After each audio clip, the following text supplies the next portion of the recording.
to East Hampton Town Board. We are live.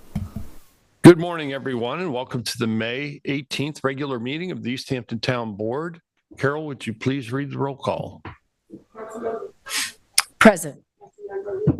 Present. Present. Present. Please join me in saying the Pledge of Allegiance. I pledge allegiance to the flag of the United States of America and to the republic for which it stands, one nation, under God, indivisible, with liberty and justice for all. Today, the board has 11 public hearings scheduled, but before we get started with public hearings, we have Hugh King, our town historian, here. Hi, thank you. I have an announcement to make after we get done here. Last time we were assigned information to find information about John Howard Payne. His birthday is June 9th. The next town board meeting, I think, is June 8th. But no? June 1st. June 1st? Oh, God. Okay, well, June 1st? Yes. First Indeed. Thursday. The first Thursday, never mind.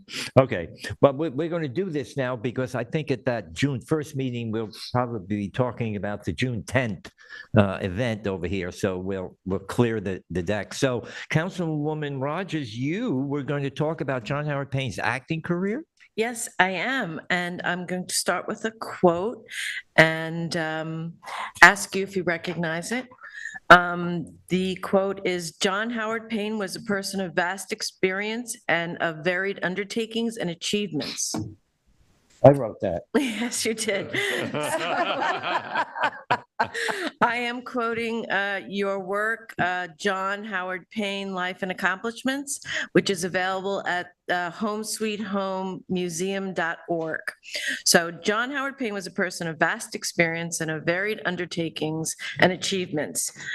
Payne was probably the first American performer to appear and become prominent on the European stage. A little background. Is anyone doing John Howard Payne in East Hampton? No. Okay. John Howard Payne and his place of birth. While we know that John Howard Payne did spend time as a child in East Hampton, where he wrote of being terrified of geese around the town pond and of a teacher in the townhouse terrifying her students. It all sounds terrifying. His early and also in his early years, he suffered from various ailments described of fits of hypo and unremitting fevers. He also suffered in later years for 3 years from St. Vitus Dance, a nervous disorder. Later in life, he suffered from fits of despondency and blue devils. There is some discussion on where John Payne was actually born among the prominent historians of the time, according to your essay. So whether it was New York or whether he was born in East Hampton. It wasn't born in East Hampton. So New York City. Mm-hmm. Okie doke. Okay. John Howard Payne made his acting debut on February 24th, 1809 at the Park Theater in the part of young Norval in the Tragedy of Douglas, or Noel Shepherd's, or the Noel Shepherd.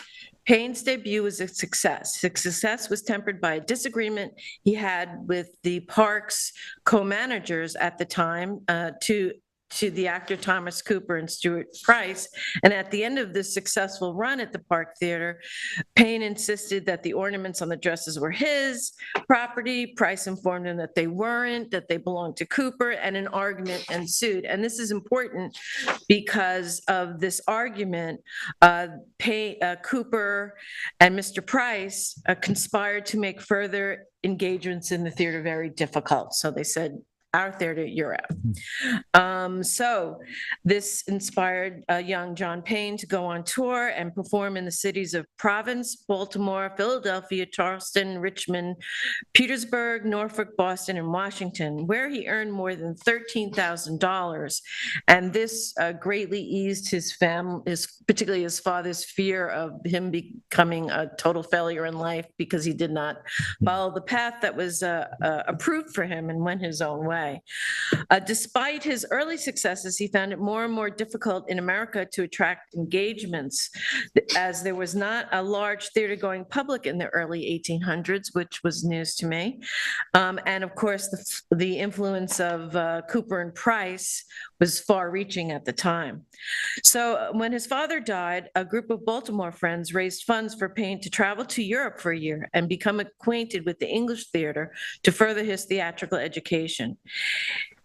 There is an idea that if Payne had remained in America, and if he was able to get rid of Cooper and Price's influence, he may have become our actually American first-rate actor.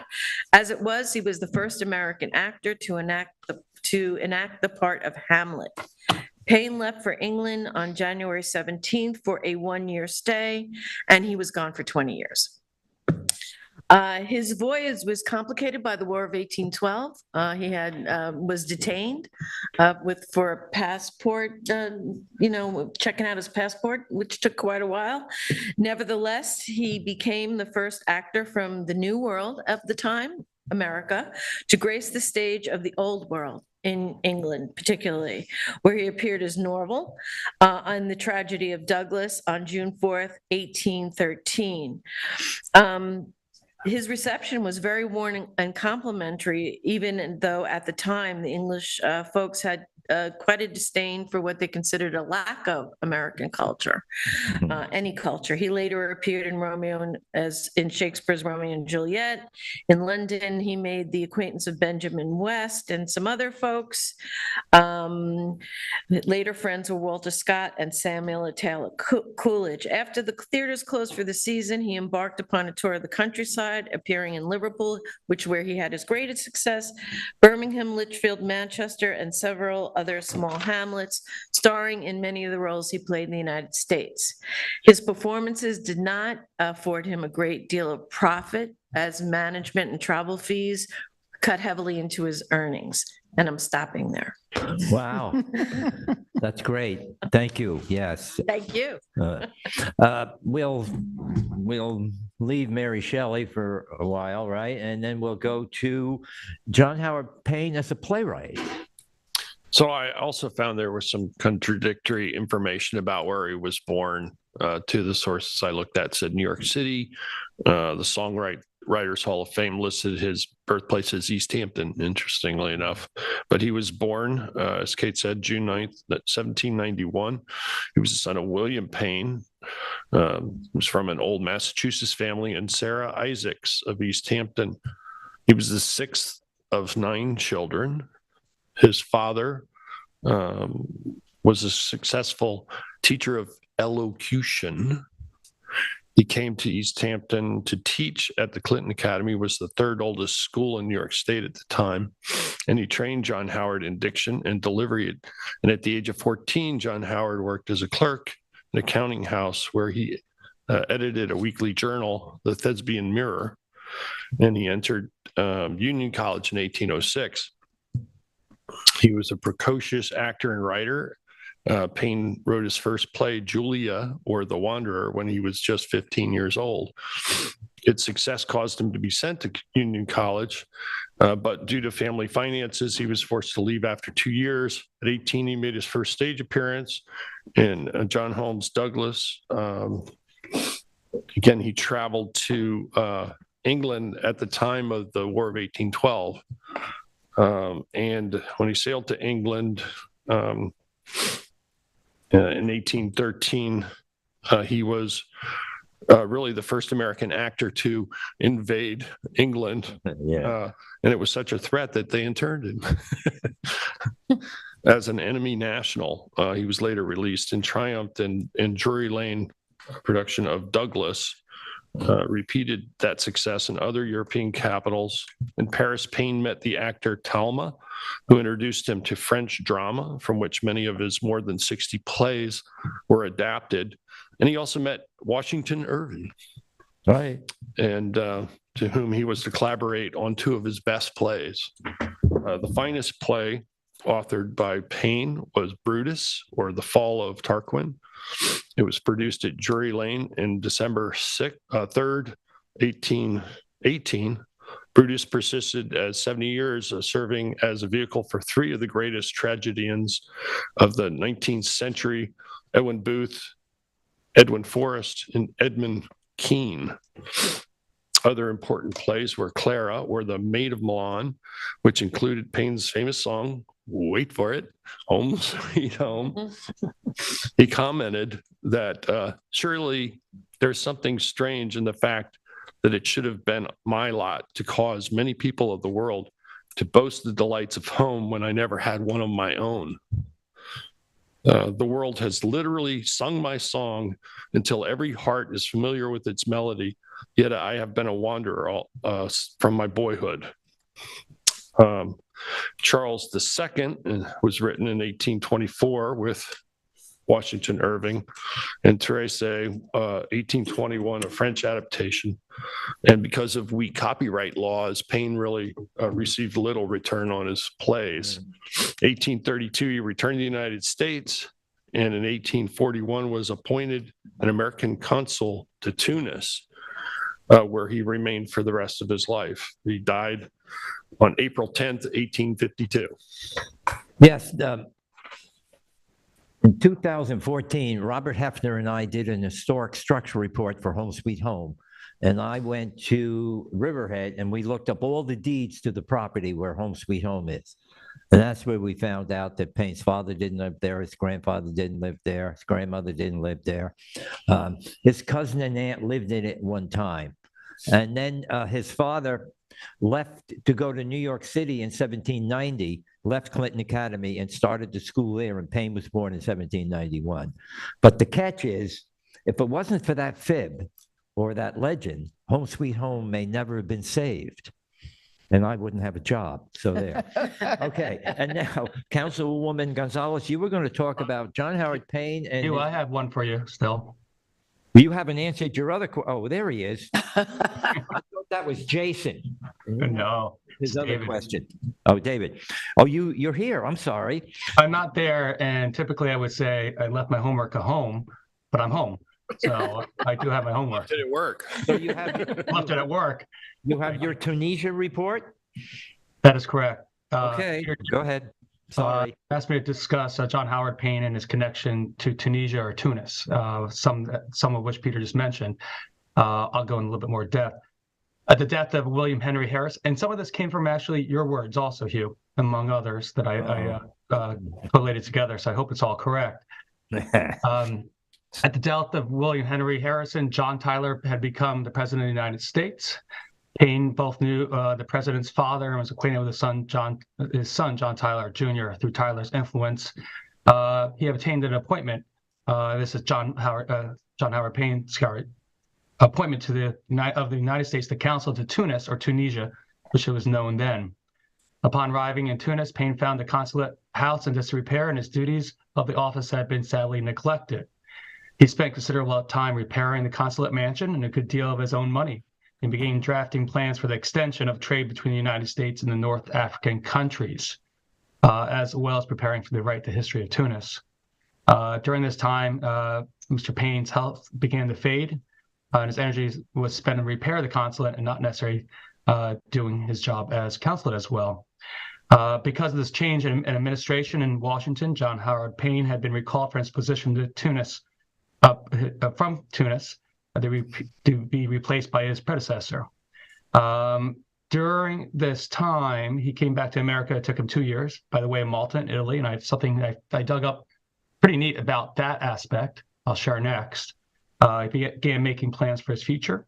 I know he discussed the Cherokee Nation, which I think Councilmember Burke Gonzalez will talk about. He also applied for the position of librarian at the Historical Society. Nothing became of those endeavors. And in 1849, he found himself in Washington again.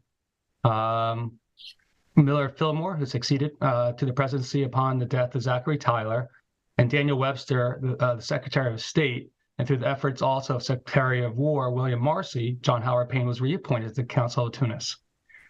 Tunis did die in Tunis. Sorry, John Howard Payne died in Tunis as his health began to fade. Again, he died on April 9th, 1852, was buried in St. George's Cemetery in Tunis. But again, he was buried there, but he was then moved. His remains were moved in 1883 and returned to the United States to be buried in Washington, D.C. And this was paid for by philanthropist W.W. Corcoran. What is very interesting in some of my research is, and that we know, and I think Kate mentioned, and I mentioned last week, John Howard Payne was actually, he was not good with his finances. He actually went to jail because of his management of his finances. And I came across something that I'd like to screen share if you don't mind. And let me see if, Jason, would you allow me to do this here? Yeah, you should be fine. Okay. Is this coming across, everyone? Yes. Okay, so you can see it's signed by John Howard Payne. And what's interesting about this is a letter that I found at an auction site. And it says, John Howard Payne asked for a loan to return to America. The letter went to C.M. Westmacott. It was mentioned confidential. Quote, I find myself constrained to ask a favor from you. As an old brother sailor who has been hard-weathered with me years ago, but who has escaped to a sunny shore, I am once more aground. I think I told you I had made advances to the extent of nearly all my immediate means for the repairs of the consulate abode in Tunis, and that these were left behind me, unsettled when the new administration put person of its known politics in my place. I do not know. Even that I may not be compelled to petition Congress to force the Moorish chief to refund my outlay on his account. This state of things and the misfortune of having Miss Washington Irving, the only American friend upon who I rely in this emergency, when he shot through here on his way back to America, has reduced me to bitter straits. A loan of £60 for 4 months would extricate me. I pledge my honor that the return shall be made punctually and with 5% interest. Payne signed this boldly, as you can see here. And I just thought it was pretty neat, something that we saw about his mismanagement of funds and his way of trying to get back from Tunis at that time. And that's all I have. And Jason, if you want to stop that screen share, I can do that too. Oh, wow. Well, a couple of things. John Howard Payne was appointed as a consul to Tunis, and that was a kind of a job that were given people in the theater or writers. Washington Irving was the ambassador to Spain, and Nathaniel Hawthorne was the consul general to Liverpool. The other thing is at Home Sweet Home, we have a letter of introduction for John Howard Payne when he went to Tunis in 1851, and it's signed by Daniel Webster. And somehow the Mr. and Mrs. Bugle who owned Home Sweet Home had that. And the third thing I want to say is debtor's prison. That's where Councilman Lease found John Howard Payne. But debtor's prison was supposed to be for wealthy people who wouldn't pay their debts. But it wound up for people who had a $2 debt and they couldn't pay it, and they would go to prison. It wasn't meant for that. It was really meant for wealthy people who wouldn't pay. Okay, thank you, Councilman Lease. And now we get to the Cherokee and Creek Indians, John Howard Payne. Great. So we've established that John Howard Payne was an actor, a playwright, an editor, and diplomat who was born in New York City in 1791. My sources had him in New York City.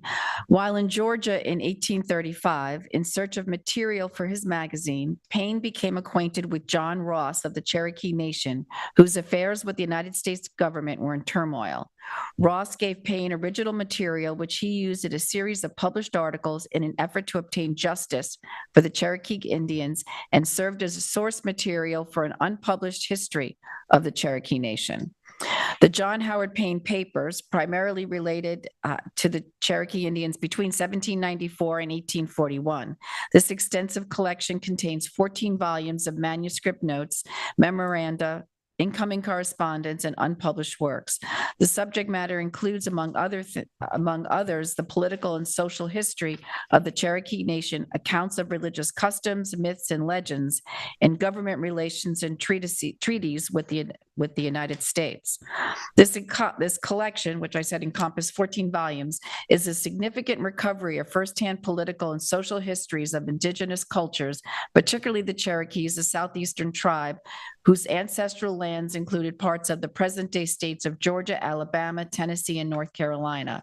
The papers enable readers to understand how the Cherokees and many other American Indians endured and persevered as they encountered forced removal in the 1830s due to the Indian Removal Act. Right. We have in the Long Island room that 14-volume history of John Howard Payne's. I found it at the Huntington Library in California, and the village purchased it, and then it's in the Long Island room right now. Okay, this is great. Thank you so much to honor John Howard Payne. And now I have one more announcement, and I'm out of here. Tonight, I'm going to be at the Fisher House in Montauk, and we're going to be talking about Carl Fisher. Okay, the first event, I think, at the Fisher House that the town wisely purchased. And now we can tell the story not only of Fisher, but of the Montaukets, of Arthur Benson, and of Austin Corbin. So thank you, and next time we'll just chat. Excellent. Thank you, Hugh. Thanks so much. As I mentioned earlier, we have 11 public hearings today. Carol, if you would please read the COVID disclosure and the first public hearing notice. I'll also entertain a motion to combine the record of the first two hearings. Make a motion to combine the records of hearing number 1 and hearing number 2. Second. All in favor? Aye. Aye. That's carried.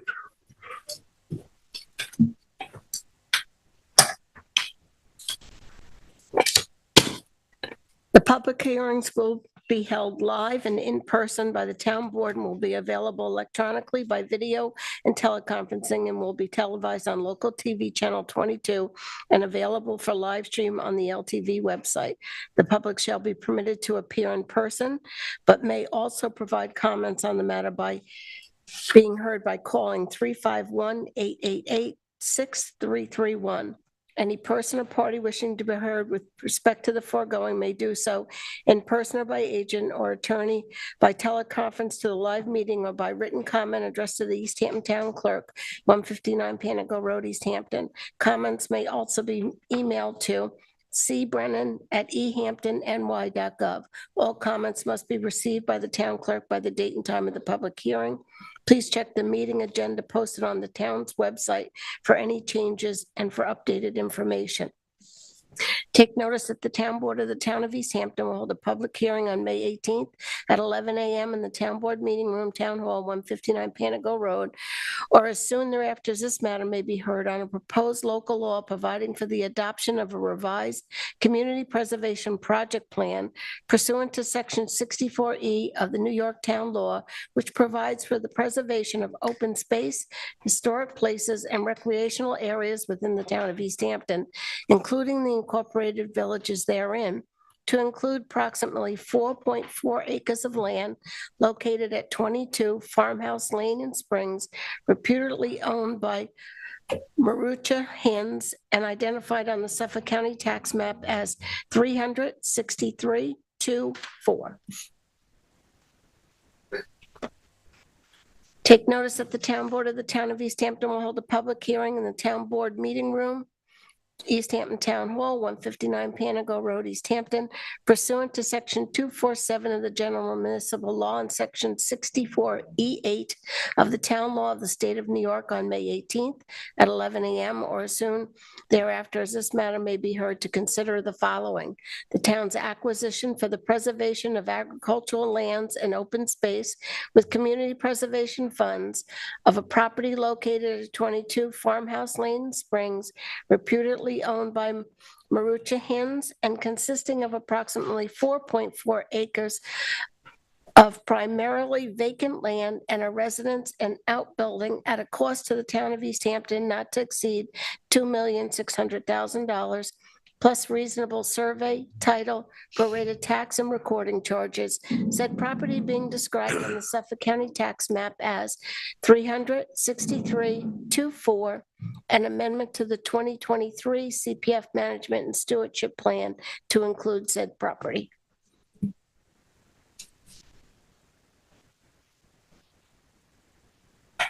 Thank you very much, Carol. We have Scott Wilson with us here today, Director of Land Management, to give a brief overview. Sure, I'd be glad to do so. So the property we're talking about is actually outlined in blue on that aerial photograph that we have up.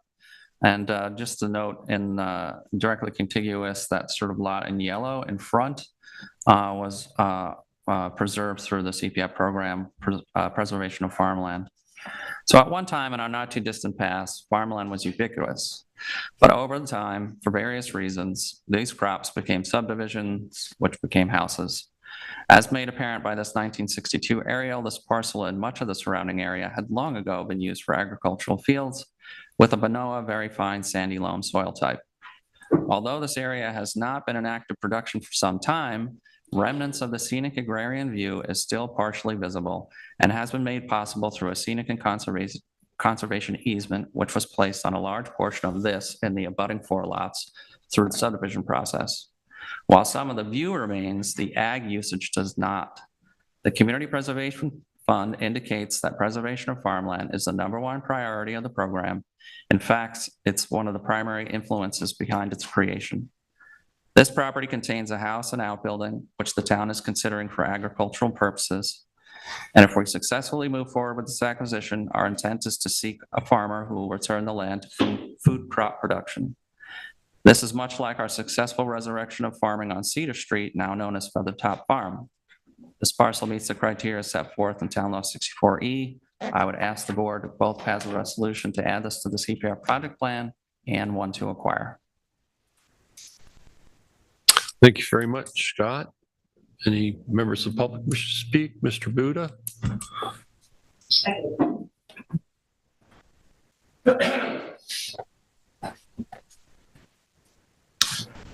Good morning.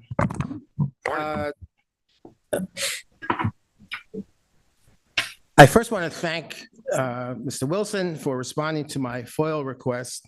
If there are members of the public, be they neighbors or just people of general interest in CPF acquisitions, and they want to learn more about it, rather than just show up today or listen in today and hear Mr. Wilson provide that information he just has, there really should be in advance available, readily available to the public, certain basic documents and information.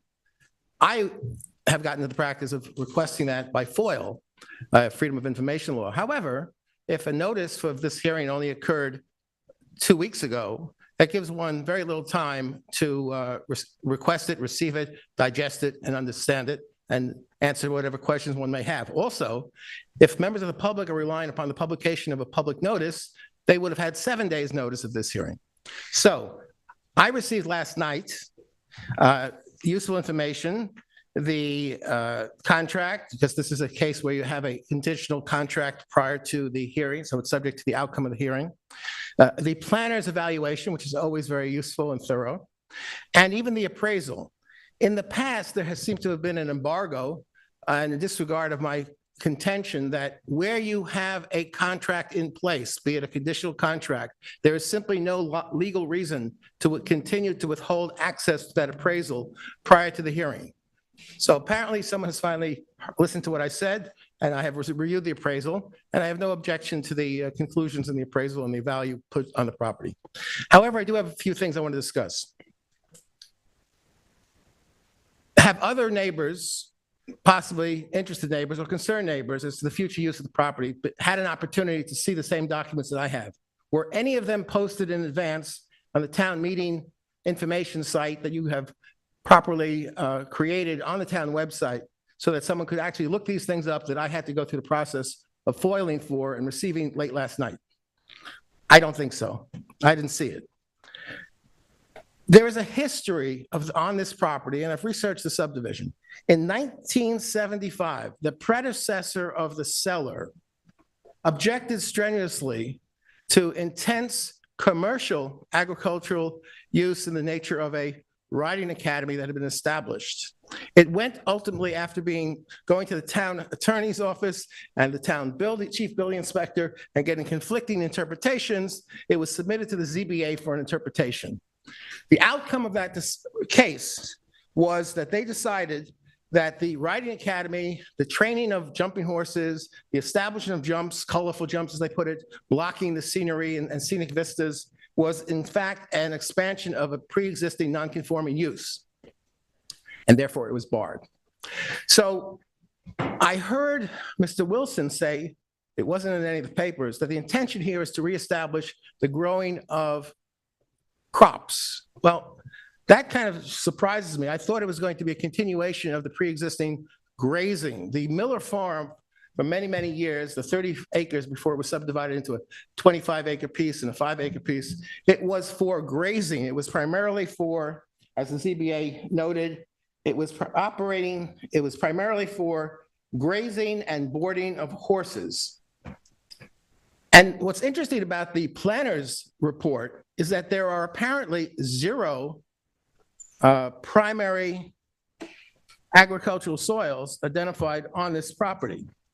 0% of the property contains prime agricultural soils. So I have a feeling that this is going to be a difficult place to grow crops. It's a good place to graze horses. So I wonder whether or not a soil survey has been done. I hope it has, and it confirms the ability to use it as you are intending to use it.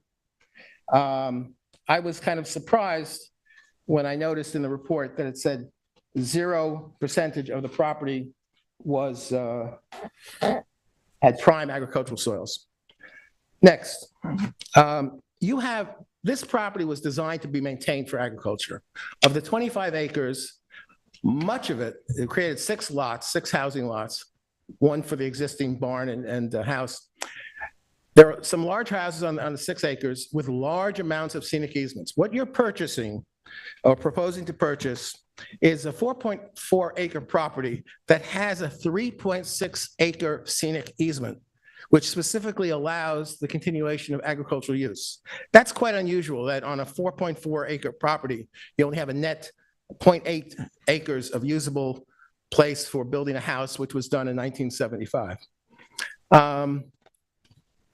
So there are 3 neighbors to the rear that might be interested in what you're planning to do, how it might possibly affect them and their values. I also note that just to the south of this property is an existing purchase of development rights and existing agricultural easement on property to the south that is not actually in agriculture, and that's to the south. And to the east, I don't really know what goes on at the current property, but there was a purchase of development rights some time ago, and it looks to me from the aerial that that is in fact continuing to be used for horse grazing or perhaps other livestock. I mean, the testimony and history shows that there was livestock grazing. I don't think there were cattle, but primarily horses, I suspect.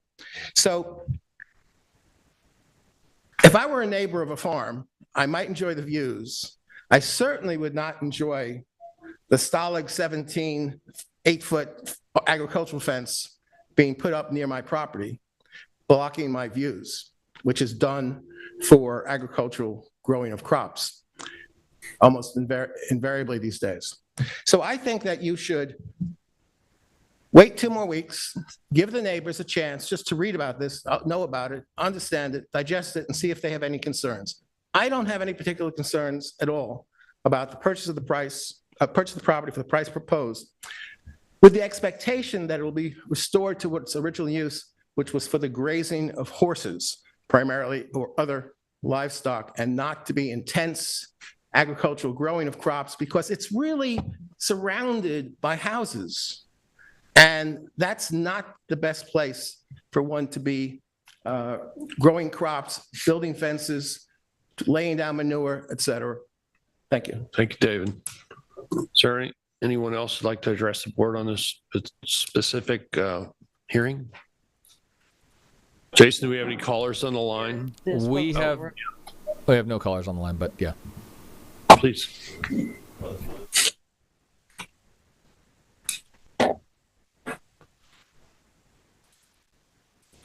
If you could just state your name for the record, please. Sure. Andy Fortier.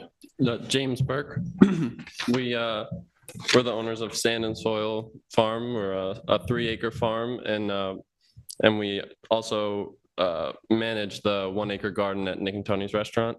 We'll just keep it short and sweet. I just want to say thank you again for what you guys are doing with this property. It's extremely vital to the future of small scale organic farms. It's, as everybody knows, it's harder and harder for people like us that are trying to have a future here, trying to operate a small farm business and just make enough money to get by. It's getting close to impossible for us to be able to do what we do here. And the work that you guys are doing is the only thing really combating that. Yeah, we wanted to just thank you guys for your continued efforts in trying to find and preserve different spaces for farmers like us to have our farm and our operation and to just continue to be a part of this community. Things like that are what is going to make it possible for us. So. Some of the things that set us apart from other farms in the area, we don't use any plastic mulch. We are regenerative agriculture, so we take pride in the way that we treat our soils, and our farms our farm's very beautiful to look at. I just wanted to say thank you. I just wanted to reintroduce ourselves, and we look forward to hearing more about this property and properties in the future. So thank you guys.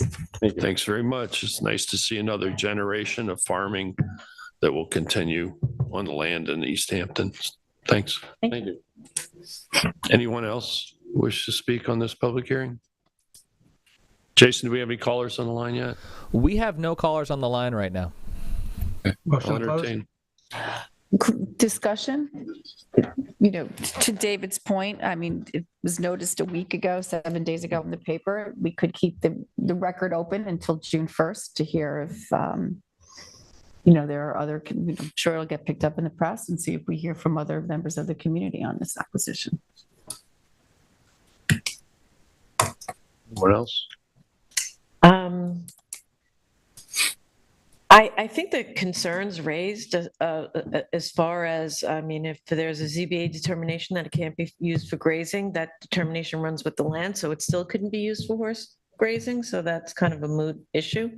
Also, I know that, no matter what the soils are, you can attenuate the soils organically and bring soils up to growing. And I'm not quite sure with the age of folks using more and more, we're encouraging organic composting rather than fertilizers and stuff on people's own property, whether it's for farming or whether it's for just use in your own backyard rather than, and we're looking to institute, we have compost and we're looking to institute it. And I'm not quite sure if the concerns raised to me go to the level of keeping of having another hearing or keep. I'm not asking to have another hearing. I'm just asking to keep the record open for 2 more weeks. That's just my opinion. Yeah.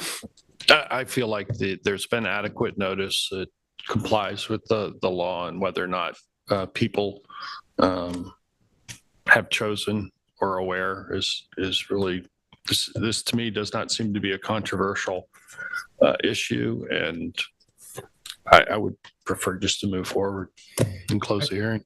Personally, I also think there will be an RFP that will go out for any type of action or use on the property, as we do with all our ag lands that the town owns.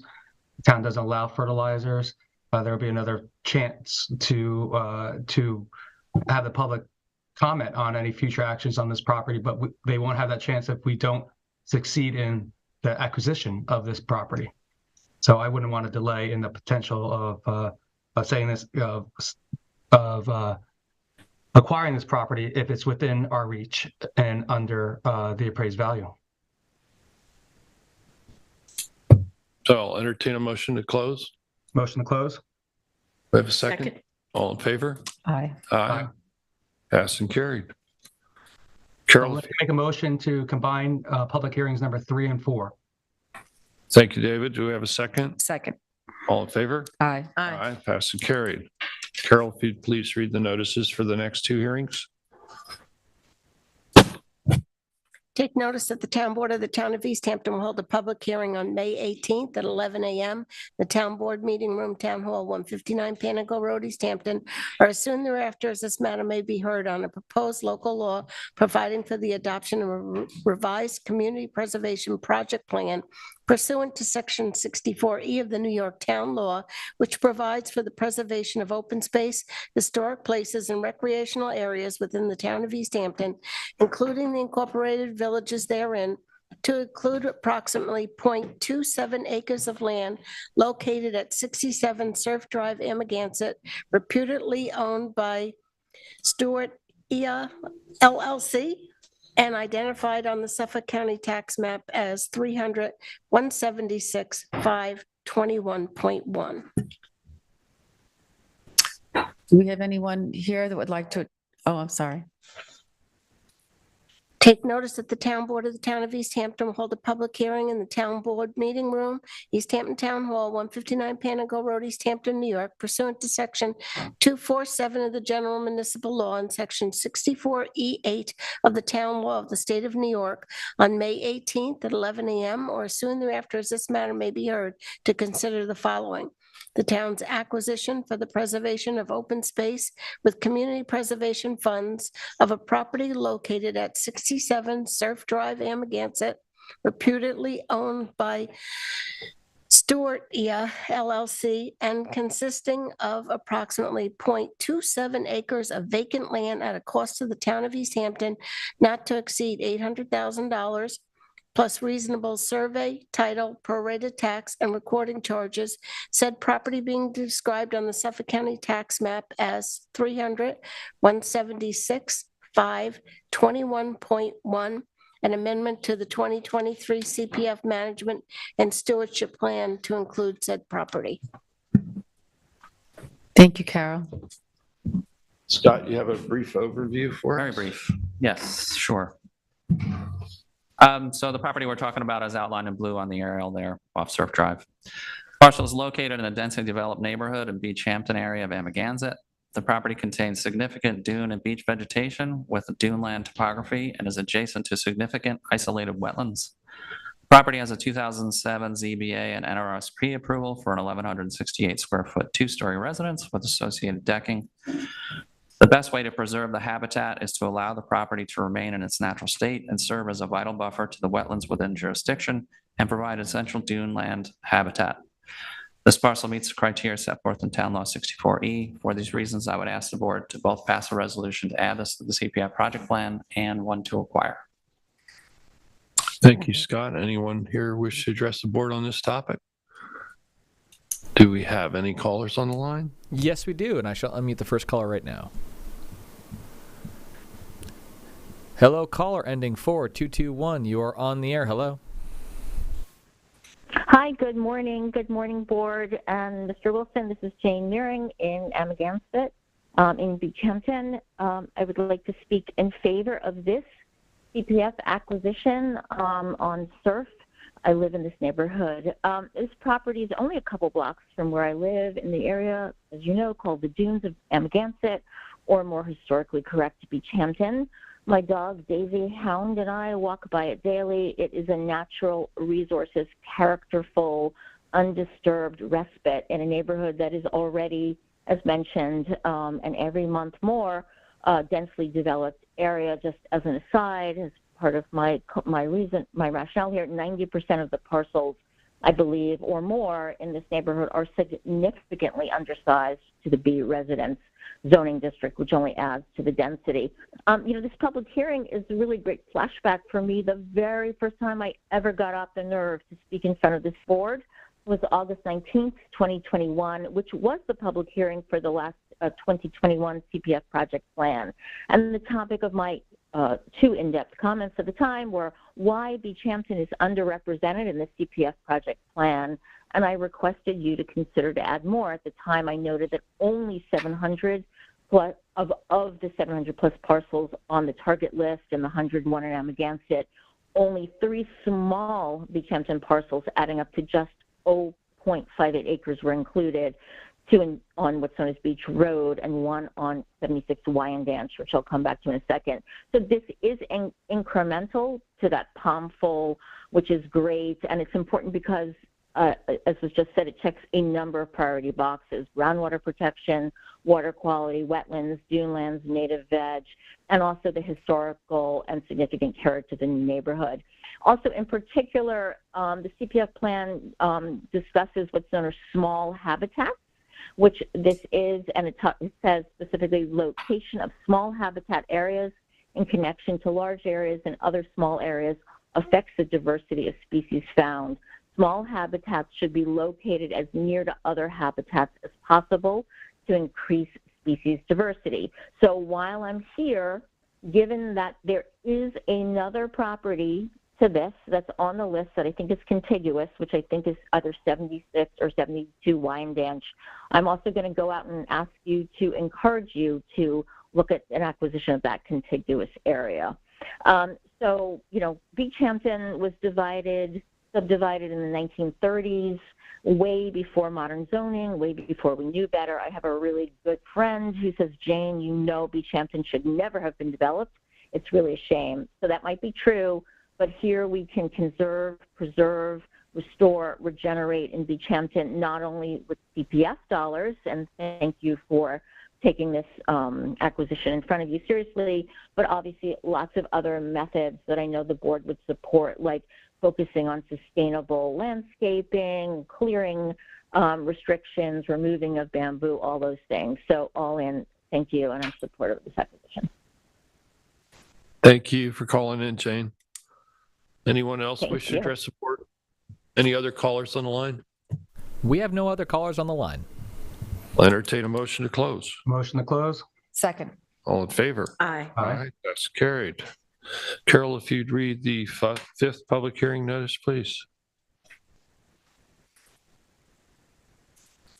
Take notice that the town board of the town of East Hampton will hold a public hearing in the town board meeting room, East Hampton Town Hall, 159 Panago Road, East Hampton, pursuant to section 247 of the general municipal law and section 64E8 of the town law of the state of New York on May 18th at 11 a.m. or soon thereafter, as this matter may be heard to consider the following: the town's acquisition for preservation of open space with community preservation funds of a property located at 298 Gerard Drive, Springs, reputedly owned by Andrew Area and consisting of approximately 0.5 acres of land at a cost to the town of East Hampton not to exceed $265,000 plus reasonable survey, title, prorated tax, and recording charges.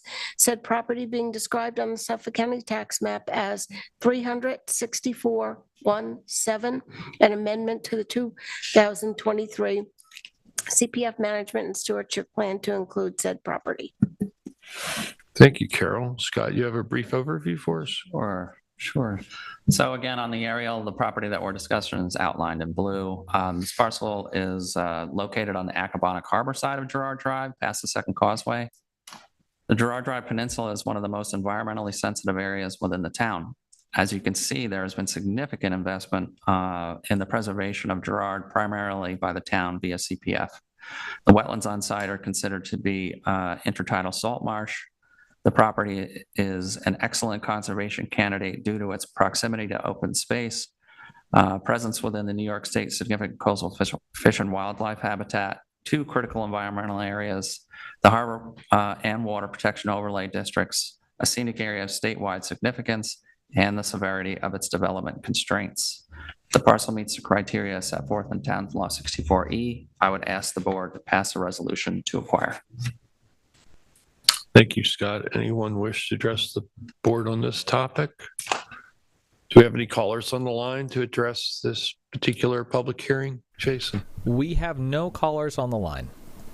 I'll entertain a motion. Second. All in favor? Aye. Aye. Passed and carried. Carol, if you'd read the sixth hearing notice, please.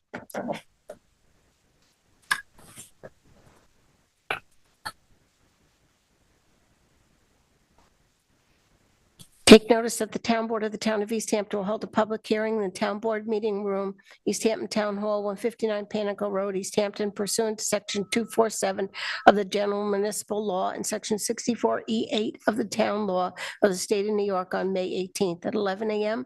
or soon thereafter, as this matter may be heard to consider the following: the town's acquisition for the preservation of open space with community preservation funds of a property located at 41 Upland Road in Montauk, reputedly owned by Patricia Grierney and consisting of approximately 2.5 acres of vacant land at a cost to the town of East Hampton not to exceed $1,925,000 plus reasonable survey title, prorated tax and recording charges, said property being described on the Suffolk County tax map as 348-3-12.2. An amendment to the 2023 CPF Management and Stewardship Plan to include said property. Thank you, Carol. Anyone wish to address the board on this public hearing? 1 second before we move forward, I just wanted to just to put this out there. On the last public hearing on the Arena public hearing, I accidentally had the wrong lower third up. I still had it on Stewartia. But my apologies to that. Everything else is still operating fine. We still had no callers on the line for it or anything else. I just wanted to make sure that was on the record. That's all. My apologies. Thank you, Jason. Scott, I'm sorry I skipped you. Would you like to give us I've got a short little overview? Sure. So this 2.5 acre property is located off Upland Road. Again, it's outlined in blue on the aerial that's up. The parcel is sandwiched between other town CPF purchases, as well as being contiguous to 3,000 acres of preserved woodlands owned by the state, the county, and the town. The property is primarily made up of a high-quality oak woodlands with some American holly. It also has a pretty unique knob and kettle topography with a 20-foot change in elevation across the property. Preservation would provide significant additional habitat area for flora and fauna. The parcel is located within the East Hampton Pine Barrens, which is a designated groundwater protection area, as well as being in the Hitherwood Scenic Area of statewide significance. The parcel meets the criteria set forth in Town Law 64E. I would ask the board to pass a resolution to acquire. Thank you, Scott. Anyone wish to address the board on this public hearing? I'll entertain a motion to close. Motion to close? Second. All in favor? Aye. Aye. Passed and carried. Carol, if you read the next public hearing notice, number 7.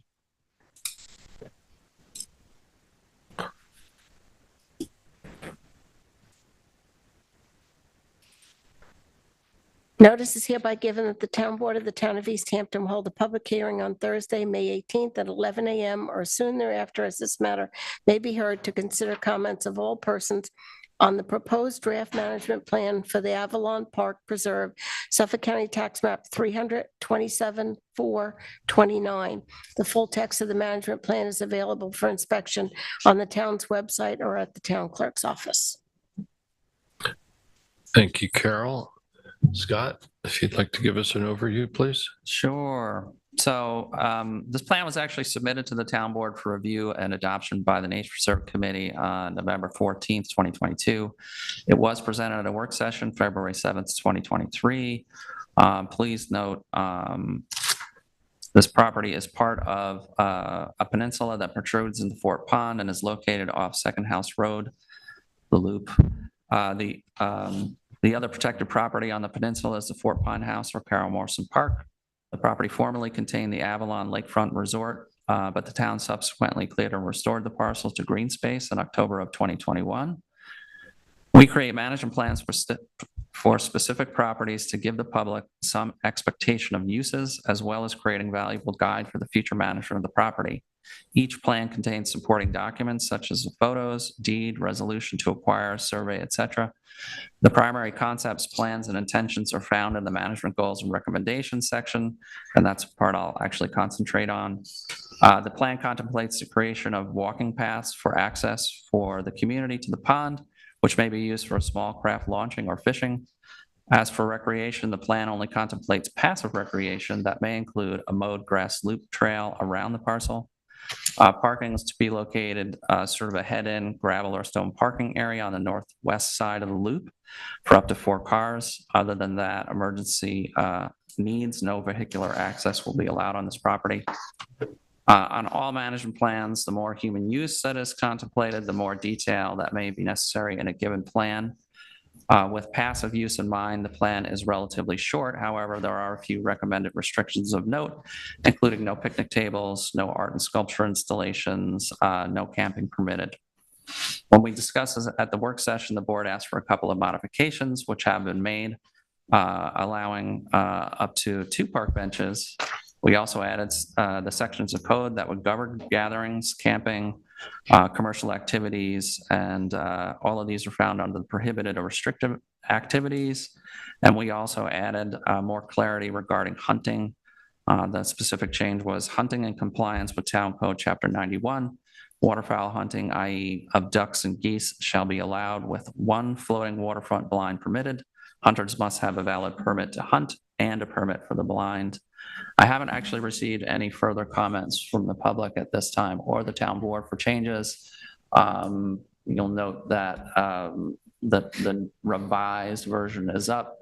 Those changes that I've just alluded to are highlighted in bright yellow, so the public would be able to see them. I don't know if the board has additional comments or questions on the plan.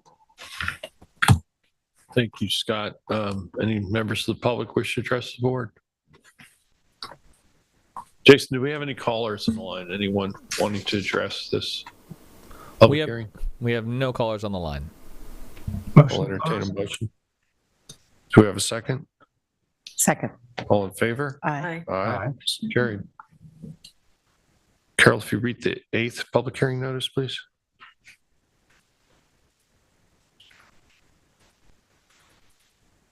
Please take notice that the town board of the town of East Hampton will hold a public hearing on Thursday, May 18th at 11 a.m.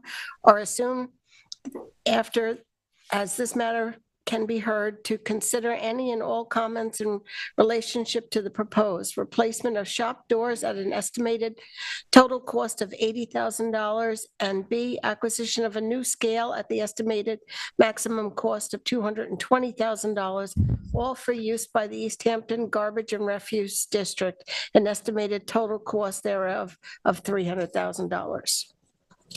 Thank you, Carol. Do we have any member of the public wish to address the board on this public hearing? Chase, do we have any callers on the line? We do. We have 1 caller on the line. I will unmute them right now. See if they want to respond to this particular And they just hearing. left. Okay, scared them away. And maybe they'll come back during regular public comment. Maybe they will. Maybe they will. Oh, wait. Motion one to second. close? No, that's still no. All right. Okay, I'll entertain a motion to close. Motion to Motion to close. Do I have a second? All in favor? Aye. Aye. Passed and carried. Carol, if you'd read the 9th public hearing notice, please. Take notice that the town board will hold a public hearing at Town Hall 159 Panago Road, East Hampton on May 18th at 11 a.m. or as soon thereafter, as this matter may be heard to consider the following modifications.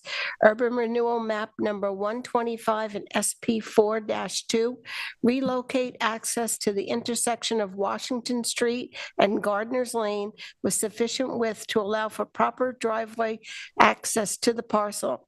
Provide for the abandonment of Washington Street adjacent to URP 125 in lieu of the existing access shown to URP 125 between old filed lots 34 and 36, as shown on the sketch proposed old filed map study map number 16, section 1, Montauk View Springs SP 4-2, except as amended above, the requirements of UR map SP 4-2 shall remain in force and effect.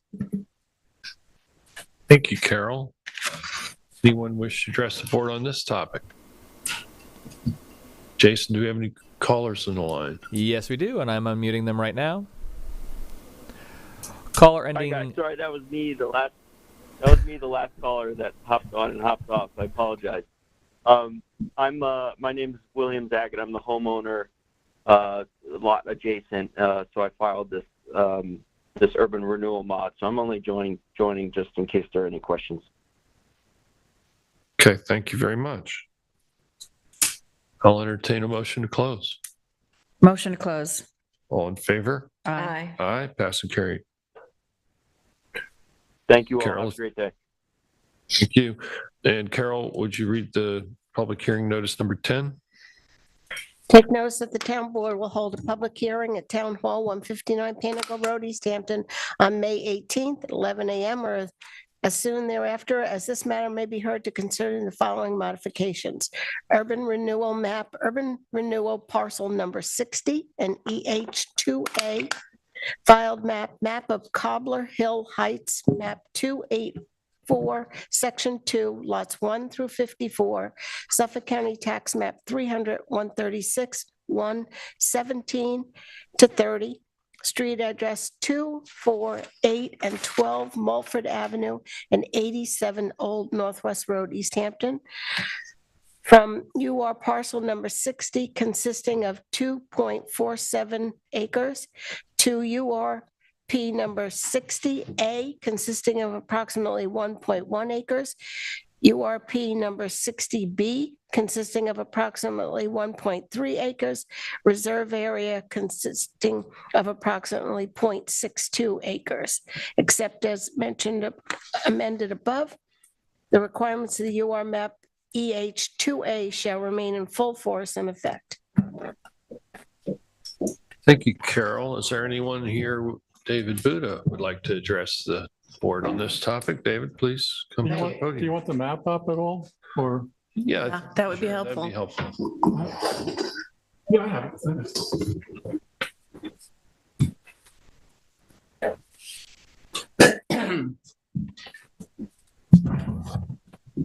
I'll warm up. Me. I thought you would have been warmed up by now, dude. After the first hearing. I have to be careful. All the mics are always hot.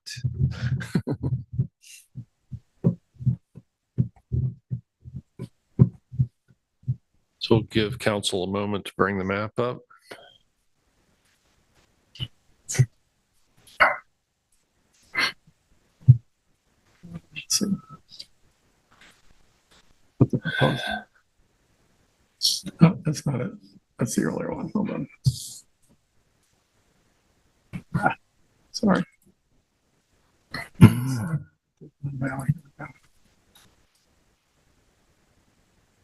David, do you need the map up to begin? No, I can get started. Please. What's that not showing? Also, part of my remarks are directed to John, so I just hope he's not distracted.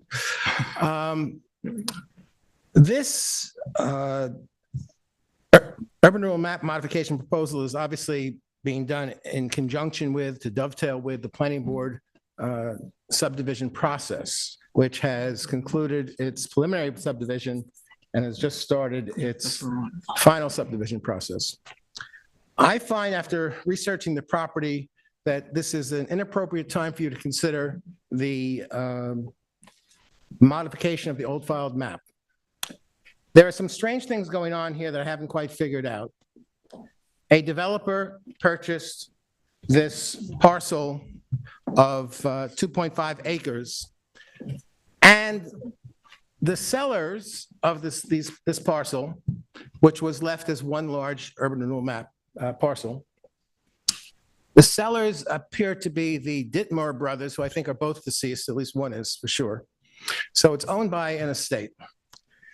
The corner piece, which is shown on the old filed map as exists, that's the proposed 61. map, number 61, the adjacent parcel, would be left the way this developer is proposing to develop the property as a 14,000 square foot lot in a 1 acre zone, subject to a 50-foot street scenic right-of-way, scenic easement from the right-of-way of Old Northwest Woods. Not, in my opinion, the best way to develop this property if there were an alternative.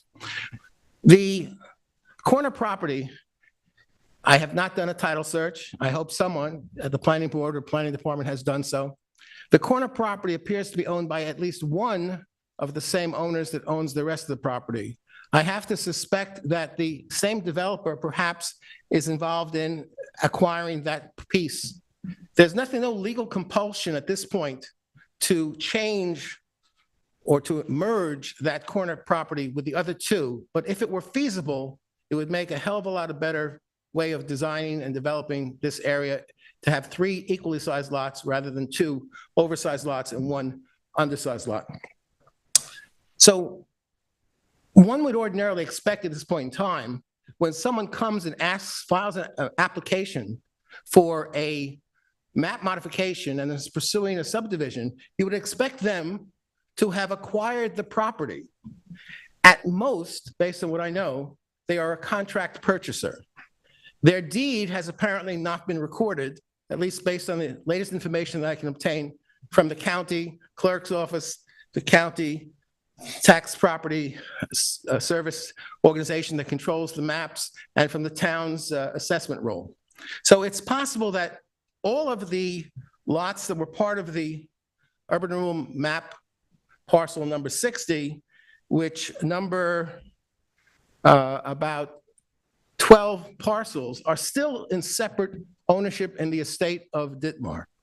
Before this should proceed, for several reasons, the owner needs to take title, consolidate his ownership, and also take steps to abandon the 20-foot strip of property that is allowed to abandon, being a remaining portion of Barnes Avenue to the south of the property. Your proposed map anticipates, and actually the whole subdivision process anticipates, that they will be able to acquire by abandonment the 20-foot strip, long strip from Woodlot Road to Old Northwest Road. There may be a problem. Number one, there is a utility easement that runs through it, and it may not be able to be abandoned. It might be, don't know. You won't know until they actually do it. To plan a modification of the urban renewal map and to plan a subdivision when that piece of the puzzle hasn't been determined is really inappropriate and careless. But more importantly, the planning board so far has made a big mistake, an oversight. Under our subdivision chapter 220, there is a slightly different definition of lot area than there is under the general zoning code. Lot area under 220-1.04 is defined as the following. And keep in mind the fact that the old filed map does contain a specification, although it's not showing here, but it's there and it will continue in effect, that there be a 50-foot scenic easement along the right-of-way of Old Northwest Road. So the definition of lot area is the total horizontal area contained within and enclosed by the outer boundary lines of any lot, excluding, however, that portion of any lot which is underwater land or which is land lying in or on or under any flagpole, panhandle, street, right-of-way, access easement, or other easement prohibiting the erection of buildings, or which is seaward of the bluff line or primary dune crest, or which is beach, wetland, or watercourse. Why is that significant? The requirement that it be a 50-foot scenic easement along Old Northwest Woods is separate and apart from the requirement that there be a 25% setback, 25% set aside, because this is an open space subdivision because of the water recharge area. There's a 25% setback requirement to create a reserve area within this subdivision. What they've done is they've taken that 50-foot scenic easement and the required 25% of the balance of the property, and they have undercounted the amount of property that needs to be reserved and protected. It comes out to be about a difference of 2,500 square feet. So someone needs to go back to the drawing board and needs to force the developer to recalculate the requirement for open space. There's a 50-foot scenic easement requirement that must be implemented and put in place, and this is going to be a sore point because it's come up several times recently, before any building permits are issued. There has to be a scenic easement in place. Well, you can't have a scenic easement created until you have one owner of the property. You cannot have a road abandonment until you have one owner of the property, or at least all the contiguous properties that are affected. Right now, you have 12 different lots, at this point, to the best of my ability to determine, 12 lots under the name of the seller and not the owner. And then there's one last point, as was noted by, I think, either Sylvia or Kate. The shape of the proposed reserve area, which is really not just a reserve area, it's a scenic easement and a reserve area, and should be larger than the area shown. It's a hockey puck. It's really not the most environmentally and economically and ecologically designed reserve area. It really should be so that a contiguous area, a squared off area that is adjacent to the portion of the subject property that will front on Old Northwest Wood. To do a hockey puck shape is really poor planning.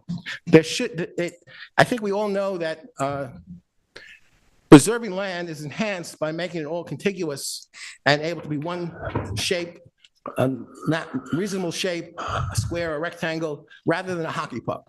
So say no to the hockey puck. I think you mean hockey stick, not puck, because a puck is. You're right. Told you I need to warm up. I thought I'd let you go, but okay, We get it. the third time, Throw out the puck. and I think the hockey stick allows for that buffering along the southerly edge of the border as well. So maybe that's why the reserve. That coupled with a 50-foot road scenic easement means that two sides of the property are buffered instead of one. The property to the south has plenty of open space and reserve. Appreciate your opinion on that. What was important, and the reason why you have a 25% requirement that a reserve that's going to be dedicated and conveyed to the town be created is not for the benefit of the owner of the property. I understand your point about the scenic easement and about the need for the 25% reserve area. Are there any other comments you'd like to make about this particular application? Let me just finish the one thought. This is my final thought. Okay. The planning board should compel the developer, who's now, I understand, merely a contract vendee, to create a scenic easement and a reserve that's to the best benefit of the ecology, the environment, and the neighborhood, and it's not a hockey stick. Yeah. Thank you. Thank you. And I think you should address those particular comments directly to the planning board if you haven't already, because we're autonomous from them and they are autonomous from us. And we do not influence. Right, but what you have they do. total control over, ultimate control over the old filed map. And by withholding, modifying at this point, you can encourage them to reconsider for the reasons that you might decide. I understand your point completely. Thank you. Anyone else wish to address the board on this topic? Yes, sir. Hello. Just please state your name for the Brian Locascio, attorney for the applicant. 2 quick points. We purchased the property in August of 2022. I can happily submit a copy of the deed for the record if needed, but we do in fact own the property that we are requesting a modification of today. Has it been recorded? Yes, I would imagine it has to have been. I have a title policy, we closed. So I mean, sometimes there's a 6-month or more Yeah. lag between time deed is filed and it actually we ends up certainly in the closed, the assessor's deed was office. tendered, title insurance was purchased, and it's owned by the applicant of this application. As to the hockey puck, a part of this configuration was there actually hockey stick. David, see what you did, David? There are 20% or greater slopes along this area that the planning board actually directed us to reserve that portion. In addition to buffering the property to the south, they actually wanted to protect the greater slopes on the property. So that was a part of what decided that layout. And they also wanted a access off of Mulford. So by configuring how we done, it allows us to have access off of Mulford Lane and not off of Old Northwest Road. Otherwise, the lots conform to zoning. We have the required 25% set aside. We've been before pre-preliminary and preliminary public hearings, and happy to answer any questions. Does any board members have any questions for No. Mr. Locascio? No. Thank you very much. Thank you. Is there anyone else who wishes to address the board on this public hearing? Jason, do we have any callers on the line who may want to address this particular public hearing?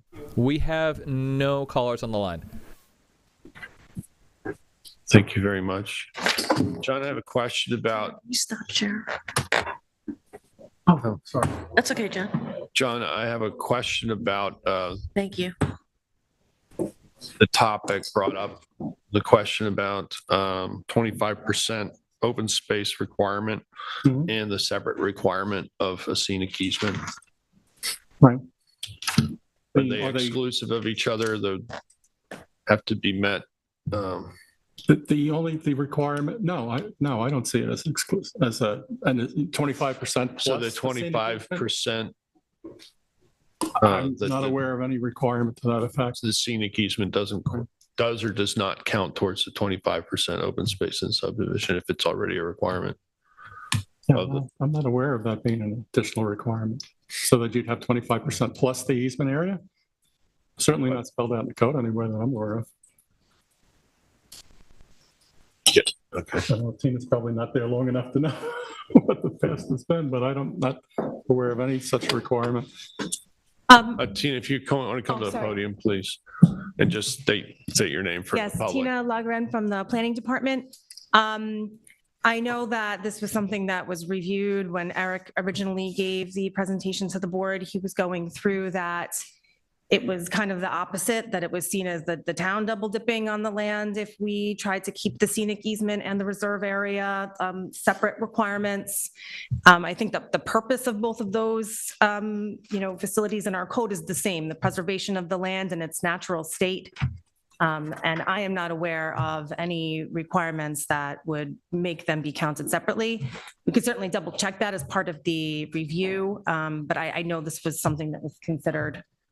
So the granting of the scenic easement would count towards the open space requirement? That is the intent of what the planning board, this map is what the planning board had conceptually approved and recommended to the board for approval.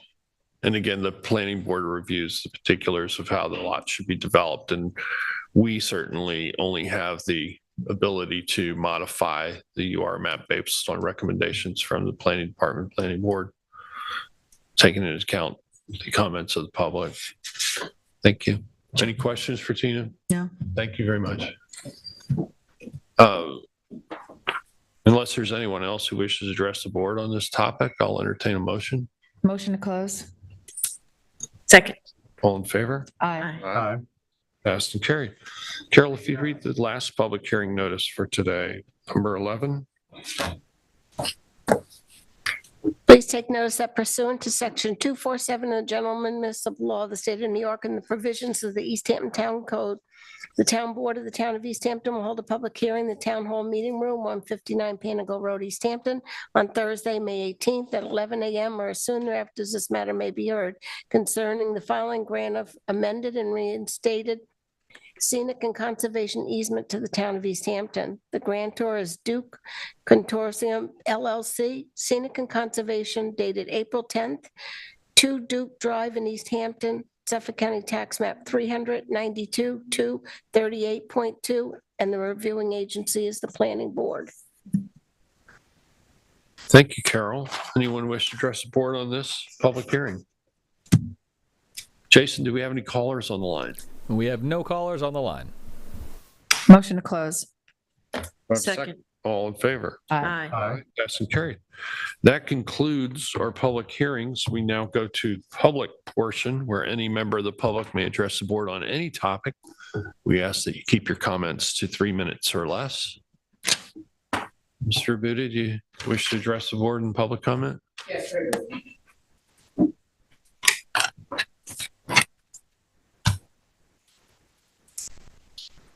and you might consider this a supplement to the prior discussion during the public hearing.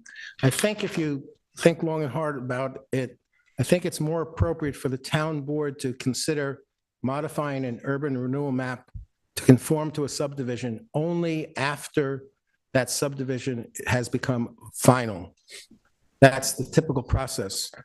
There can be changes in a design of a property, a subdivision between the time of a preliminary approval and final approval.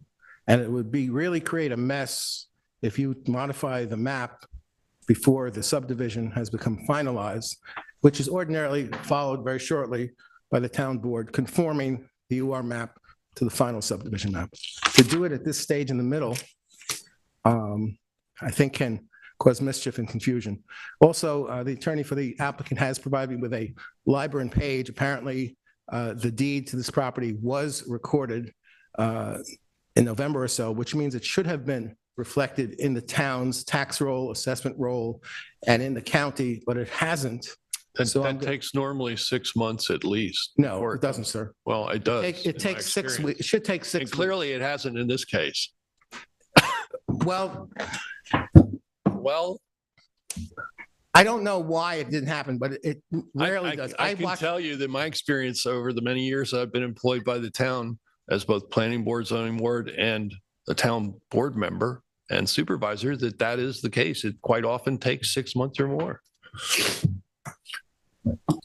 Also, Apparently it has been filed. well, I won't argue with it, but I do have extensive experience looking at deeds because of my work, but Okay. the other point is, and this is also just a general practice, not specifically a general comment as to the practice of modifying urban renewal maps. I think that it would be more appropriate to wait until any anticipated road abandonment has taken place before you modify the map, because especially here where the design of the reserve area incorporates a part of a proposed future abandonment that hasn't occurred. Again, you can have all sorts of mischief occur if that doesn't eventuate and you have modified the map in anticipation of something happening that hasn't happened yet. So I think it's a matter of timing, that when you should consider urban renewal map modifications. And that's my only comment for today. Thank you. Thank you, David. Ma'am, did you wish to speak in public comment or on this topic or some other? Okay, please come to the podium, and if you'll please just state your name for the record. My name is Lisa Prado, and I'm a New York certified residential real estate appraiser. And I'm not sure if you're aware of it, David, but the Suffolk County deeds were hacked and has caused a tremendous delay in a lot of deed transfers. And I find it hit and miss throughout. Thank you, Elise. Anyone else wish to address the board? Yes, sir. On any topic you like. Great, bring your topic. Excellent. Good. And if you could just state your name for the record, please. Christopher Denon, and I'm with Twin Forks Moving. And I've been trying to solicit the town through emails on the lease of an additional lot on Industrial Road for my business.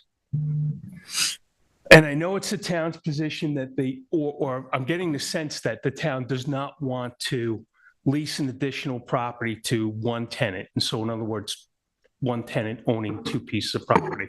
I know that it seems to be your policy, but I figured I would get a face to the letters and the emails that have gone back and forth. We've been here for 26, 27 years.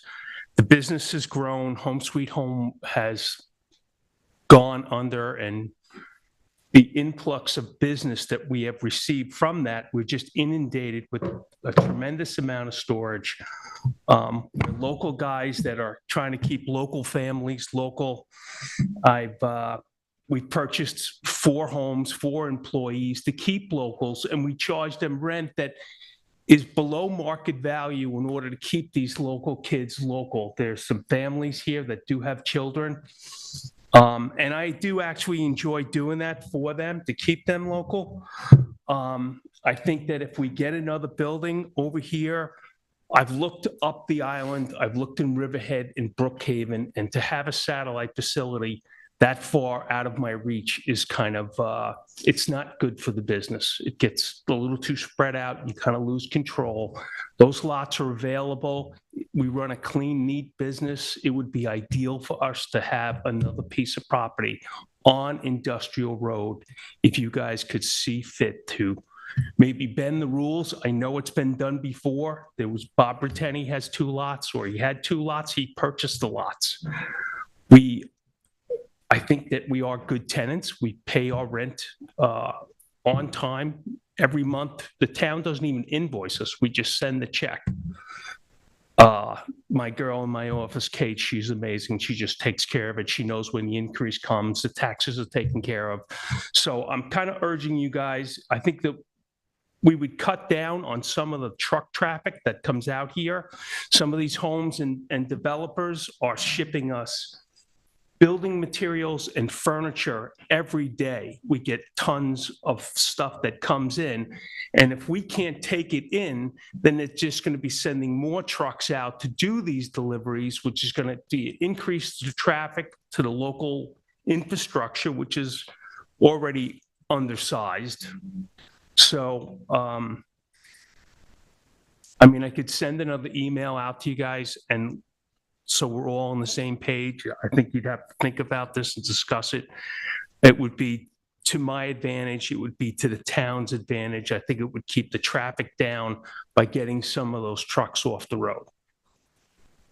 Thank you, Christopher. I'm happy to follow up with you offline, but I think that the board at this point, with a very finite number of lots left on Industrial Road, would like to see more diversity and continued diversity in the opportunities for other businesses as well. Well, the thing about it is, with the cost of maintaining those lots or running those lots, there's not a lot of businesses that can afford to sign up for a $10,000 or $12,000 lease on a piece of property that they're going to run a plumbing shop or an electrical shop or a refrigeration shop. I mean, it's a sizable number to carry for any local business. So we'll email or. Sure. Or if you want to, contact my office and try to set up an in-person meeting, either way. Okay. Yeah. That would be great. Thanks for coming in. That would be great. All right, Christopher. Thank you so much for your time. Sure. Be well. And do we have any callers on the line? And I'm sorry, Elise, you wanted to make additional comment? No. Yeah, that's fine. Yes. Please come up. And Jason, are there any callers on the line that we'll go to after Elise? Right now, no. Okay, great. Thank you. Are you there? He had to step away for a minute. Okay, so I'm also, Just pull the mic down a little bit, Elise. Thanks. my name's Elise Prado, and I'm also chair trustee of Fort Hill Cemetery. And I sent in a request for approval, and I don't know if we're on the schedule today to open up the new section of Fort Hill Cemetery. I know there was Going out a for bid. cemetery. There is a Well, that's cemetery. so Alan Burke is retiring from our maintenance, and we're putting that out to bid. But we've put in a request to open up the new section, as we have several people I in don't line, believe that's on yet. as well as the increase in I don't prices. think it's on yet. The only other cemetery resolution I think today is for Green River for caretaker. Okay, do we know when that's going to be set? I'll have to get back to you on that. I don't know. Okay, That would be a town board discussion, probably in work session. all right. If you could let me know, or Absolutely. that would be of great. course. Thank you. And thank you for serving on the Fort Hill Cemetery Committee. I know with the retirement of John McDonald, who did it for so many years, thank you for stepping up to help out. Jason, any callers on the line? No callers on the line. Okay, we will move on now to resolutions. Okay, starting with Resolution 2023-713, it's approval of the warrant. Claims total $1,106,669.99, and the utility warrant totals $32,347.28. Second. All in favor? Aye. Aye. Pass and carry. 714 is to appoint. He had to step away. He's got a sick child that he had to care for. Appoint temporary office assistant for the town board, D'Artagnan Lyris, at the hourly rate of $21.25, effective May 30th, 2023. Second. All in favor? Aye. Aye. Pass and carry. 715 is to accept and adopt the 2020 Community Preservation Fund independent audit. Second. All in favor? Aye. Aye, pass and carried. 2023-716 is to authorize mileage reimbursement for human services. This is for Thomas Malore. He holds the title of Maintenance Mechanic 2, and he uses his personal vehicle to perform the residential repair program, and this is effective retroactive to April 1st. Second. Oh, he's back. back. All in favor? Aye. Aye, pass and carried. 717 is to approve scholarships for the town summer recreation program at Spring School for 2023. And this is for up to 7 full-day scholarships for those students that have been identified by Spring School personnel as being in financial need. Second. All in favor? Aye. Aye, pass and carried. 718 is a notice to bidders EH23-023. It's for the East Hampton Airport mowing for 2023. The bid is available May 18th and it's due back June 1st. Second. All in favor? Aye. Aye, pass and carried. 719 is to approve East Hampton Group for Wildlife signs. This is up to 10 18 by 24-inch cardboard signs in each of the hamlets. The sign will state "Slow down, protect wildlife," and they will be up from May 26th through October 10th. Second. All in favor? Aye. Aye, pass and carried. 720 is approval of MBX Sports LLC seasonal special event permit for 2023, and this is to hold surf camp at Beach Lane Beach in Wainscott. The dates of operation are June 26th to September 1st, Monday through Friday, 9 a.m. to 12 p.m., no weekends or holidays. Maximum number of kids is 24 with 8 instructors, and they can only operate at Beach Lane Beach. Second. All in favor? Aye. Aye, pass and carried. 721 is approval of various special event permits for 2023. So the Montauk Historical Society is looking to hold 3 craft fairs at Second House. The dates are Saturday, July 8th and July 9th, Saturday, August 12th and August 13th, and Saturday, September 9th and September 10th. And these craft fairs run from 10 a.m. to 6 p.m. Then the Hampton Flea Inc. is looking to hold the Hampton Vintage Market, and this again is at Second House. There's 2 events. One is on Sunday, July 30th. The other is on Sunday, August 20th, and that runs from 10 a.m. to 5 p.m. I Try is having the 6th annual Hamptons Ride and Wine. It's on various routes in town, and that's on Saturday, September 30th from 8 a.m. to 12 noon. Animal Rescue Fund of the Hamptons is having their ARF grand opening at their location on Saturday, May 26th from 11:30 to 4 p.m. And we've got the Surf Lodge is having the Surf Rider fundraiser on Sunday, May 28th from 5 p.m. to 9 p.m. And they're having their Surf Lodge 15th anniversary on Sunday, June 4th from 5 p.m. to 9 p.m. And they've been approved to keep the same tent up for 2 weeks.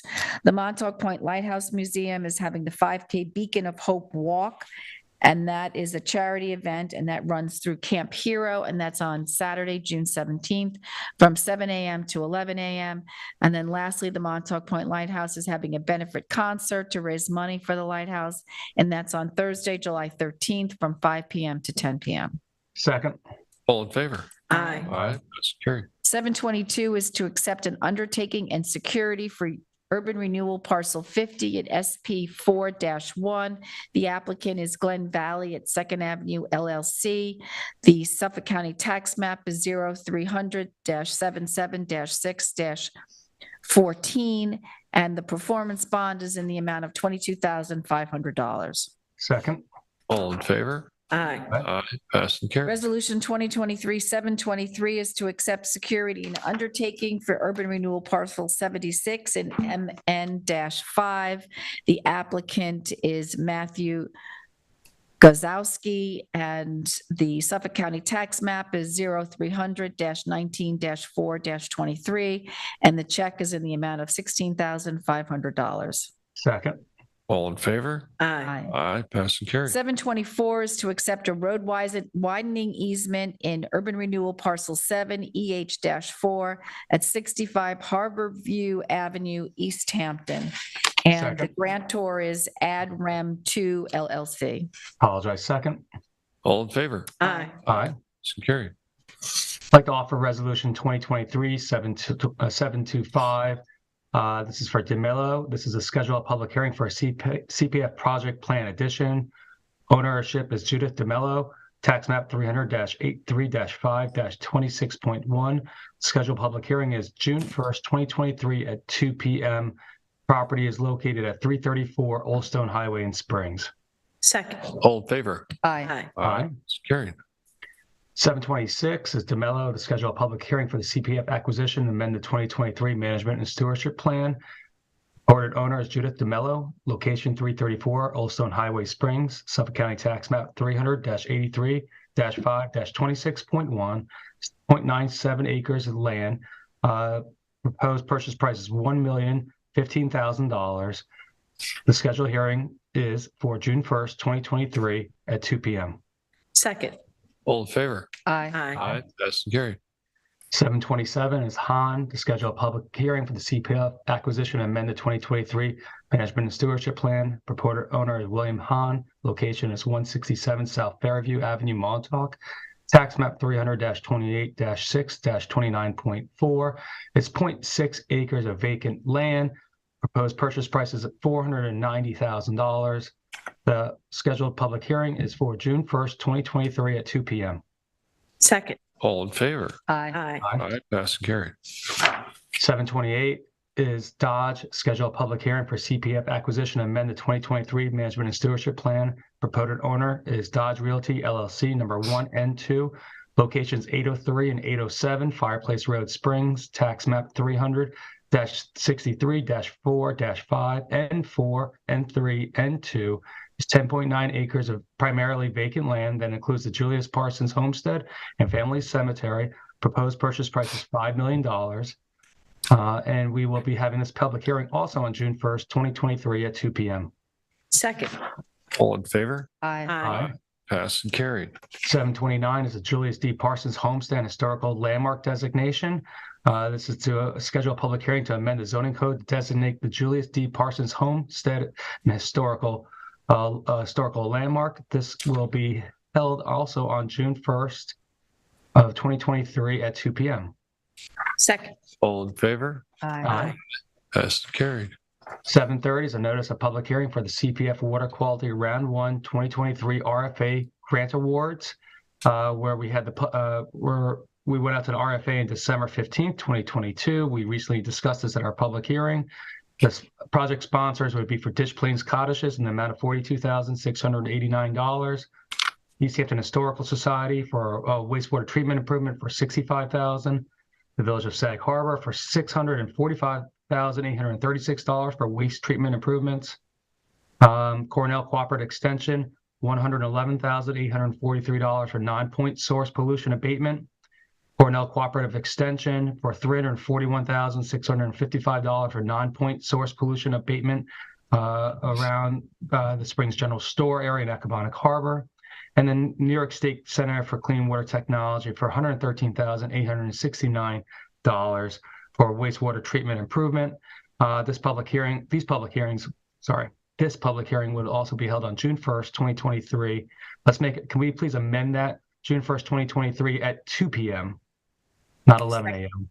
There's second. Second is amended. All in favor? Aye. Passed and carried. 731 is a notice of public hearing for Section 240-58, Schedule 8 for stop intersections of the East Hampton Town Code. This was also discussed in work session on Tuesday. This is to add a stop sign at Manor Road in the travel direction west at the intersection of Fort Pond Road. This hearing would also be held on June 1st, 2023 at 2 p.m. Second. All in favor? Aye. Passed and carried. 732 is a notice of public hearing to amend Chapter 240, Section 240-61, Schedule 11, parking prohibited at all times. This will be on Queens Lane East and West from the described descriptions on the southerly terminus. This was also discussed in work session this past Tuesday. The public hearing would be held on June 1st, 2023 at 2 p.m. Second. All in favor? Aye. Passed and carried. 733 is the appoint 2023 East Hampton Volunteer Ocean Rescue members Ryan Burns, Cameron Hatch, and Joshua Kaufman. Second. All in favor? Aye. Passed and carried. 734 is appoint seasonal lifeguards for 2023, effective May 17th, 2023 through September 16th, 2023. Callan Hoffner and Tiana Treadwell, both senior lifeguards at the hourly rate of $18.75. Second. All in favor? Aye. Aye. Passed and carried. 735 is appoint part-time recreational specialist Michelle Fabian as a yoga instructor, an hourly rate of $22.50 to be paid bi-weekly, effective May 21st, 2023. Second. All in favor? Aye. Passed and carried. 736 is a budget modification for aquaculture for anticipated increases for supplies, bringing from repairs general the amount of $1,000 to the same amount for the budget line for building and maintenance supplies. Second. All in favor? Aye. Aye. All right. Passed and carried. 737 is to approve a change order number 1 for EH 22033. This is for the Stephen Hands Path drainage improvements, where we awarded this under the contract to South Fork Asphalt during construction. The deteriorated pavement was found in need of replacement. And the proposed additional cost is $65,097.50, bringing the total project cost to $1,875,545.55. Second. All in favor? Aye. Aye.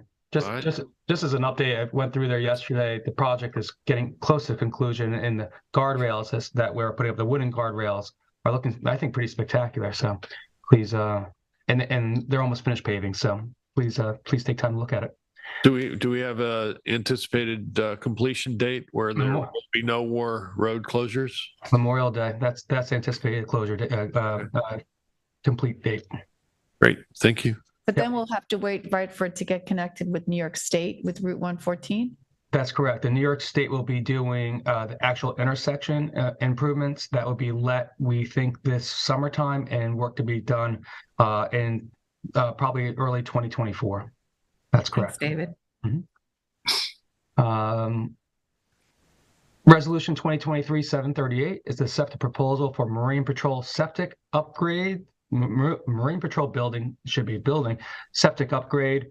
Again, it does say the Marine Patrol Station at Gann Road.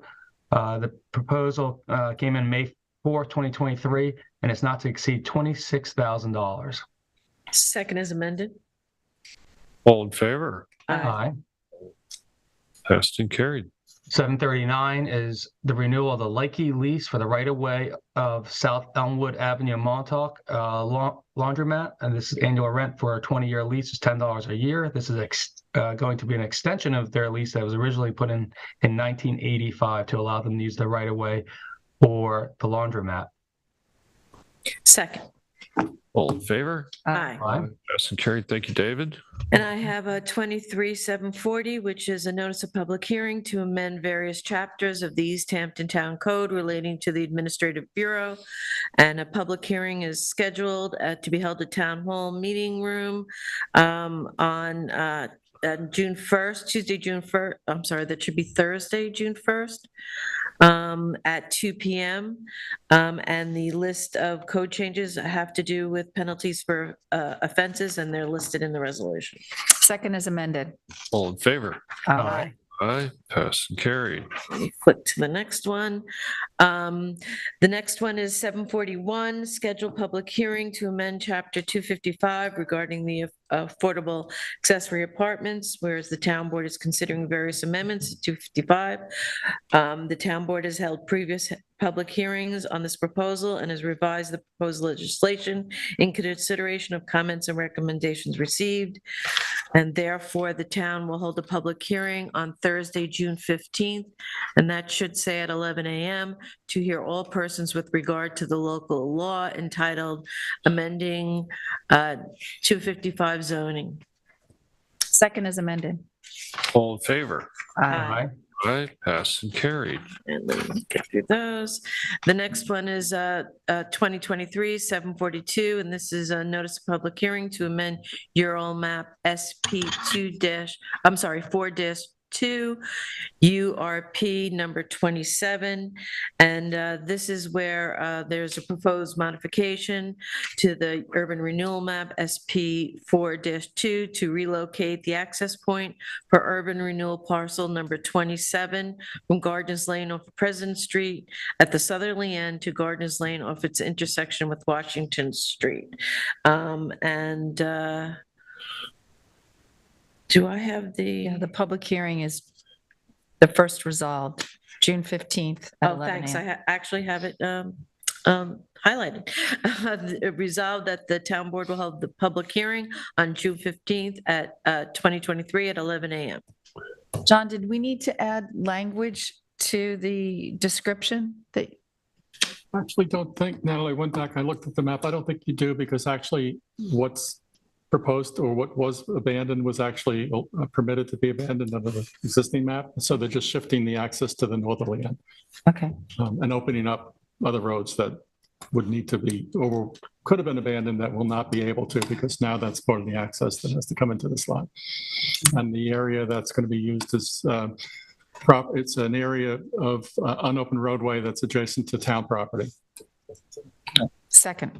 All in favor? Aye. Aye. Pass and carry. And lastly, I have 2023 743, and this is for a piping forward steward position for the town of East Hampton's Natural Resources Department. Resolved, Samantha Shore will be assigned to the seasonal 2023 rare, threatened, or endangered shorebird monitoring program in the Natural Resources Department to work 2 to 3 days per week, beginning May 22nd, upon receivable required paperwork. Further resolved, Ms. Schur is an employee of and will be paid by the Ecological Consulting Organization. Second. All in favor? Aye. Aye. Passed and carried. Resolution 744 is to appoint Green River Cemetery caretaker Carl Hamilton at an annual fee of $1,000. Second. All in favor? Aye. Aye. Carried. 745 is to appoint chair and ex officio members of the Community Housing Advisory Board. Second. And sorry. I just was going to read the names. Ex officio committee members are Rebecca Hanson, Town Budget Officer, Joanne Pilgrim, Chief of Staff for the Town Supervisor, Peter Vanscoik, and designee from the Town Attorney's Office, and also appointing Chair Andrew Garvey. Second. All in favor? Aye. Aye. Carried. 746 is appoint temporary office assistant in human resources, and that is Madison Liebman, and that would be from May 22nd of this year through August 19th at a rate of $21.25 an hour. Second. All in favor? Aye. Aye. Aye. Passed and carried. 747 is to retain Cooley LLP, Whiteman, Osterman, Hanna LLP, and Regana LLP airport litigations for 2023. Resolved that Cooley is hereby authorized to retain Elevate Government Affairs at a rate of $12,000 per month, not to exceed $144,000, to provide assistance interfacing with various federal agencies and political officials. Second. All in favor? Aye. Aye. Passed and carried. Resolution 748 is to authorize payment of 2022 invoice in 23 judicial title certification for the following properties: 2211 Main Street, Amagansett, 265 Montauk Highway, Amagansett, and 32 Main Street, Amagansett, and that is an amount of $1,500. Second. All in favor? Aye. Aye. Passed, carried. 2023-749 is to revise resolution number 2023-260 to retain Cooley LLP, Whiteman, Osterman, Hanna LLP, and Regano LLC for airport litigations for 2023. Resolved that Regano LLC is hereby authorized to retain FPM an amount not to exceed $50,000 to provide professional environmental services to the town. And resolved that Regano is also authorized to retain CT Mail Associates Engineering, Surveying, Architecture, Landscape, and Geology, and not to exceed $12,000. Second. All in favor? Aye. Aye. Aye, pass and carried. 750 is to hire consultants Savick and Murray to prepare specifications and bid package, provide safe approach path for aircraft landing on runway 28 at GPX, not to exceed $83,250. Second. All in favor? Aye. Aye, pass and carried. 751 is to terminate contract with Aventura Construction Corp. for incomplete work at JPX Fuel Farm.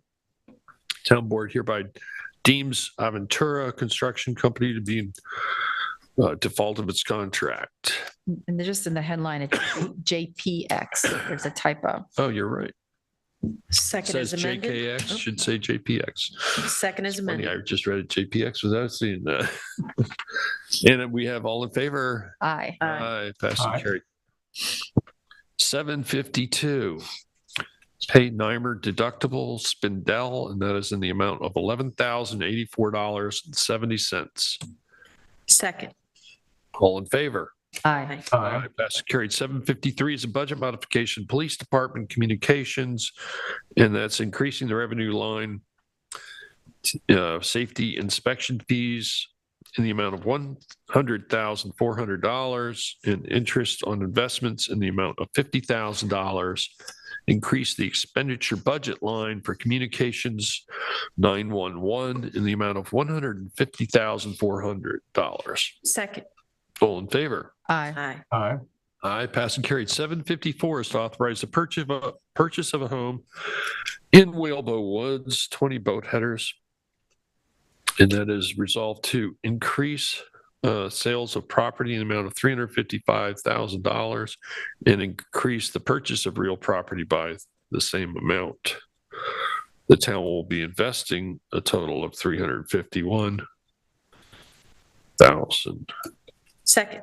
All in favor? Aye. Aye. 755, accept bid number EH 23-019, remove and replace runway 10 Pappy, Baseline King Corporation, and then that is in the amount of $184,000.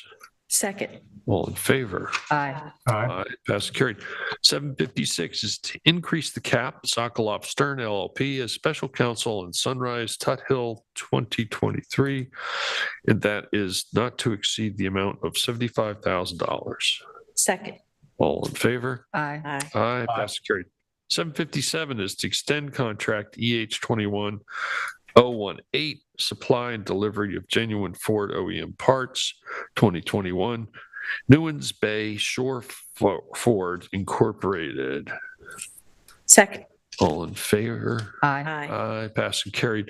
Resolution 758 is notice to bidders, DH 23024.